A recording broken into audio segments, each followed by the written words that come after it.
concret et simple pour optimiser les connaissances dans les champs de la santé et de l'éducation.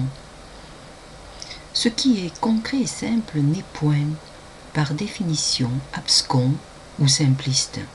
Cela laisse sous-entendre que le concret et le simple nécessitent, premièrement, un esprit de synthèse judicieux et deuxièmement, une clarté verbale avérée. Pour cela, des compétences comme l'esprit critique et la communication interpersonnelle sont les bienvenues. Cela permet de voir sourdre, un questionnement utile, un agir réflexif et des transmissions opportunes. Mais avons-nous personnellement ces compétences? En douter pourrait être un frein rendant le concret, le simple, difficile à exprimer ou à faire.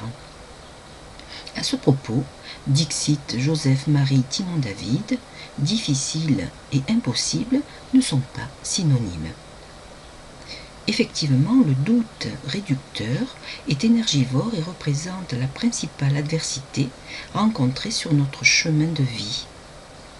Face à cette adversité, une distance salutaire permet de nous bonifier en déployant des stratégies adaptatives.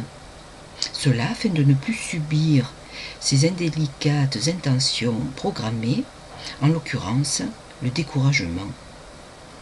Offrons-nous donc au quotidien des antidotes, comme l'optimisme, l'espoir, l'espérance, qui annihilent nos tempêtes intérieures et laissent émerger notre élan vital, dont la nourriture est constituée principalement de confiance, motivation, authenticité. Ainsi, armés de ces antidotes et nourritures à propos, nous pourrons, par le truchement de la réflexion et des décisions ad hoc, transformer le compliqué en concret et le difficile en pensée simple. In fine, le reflet du simple et du concret offre une optimisation des connaissances dans les champs de la santé et de l'éducation, rendant tout être content.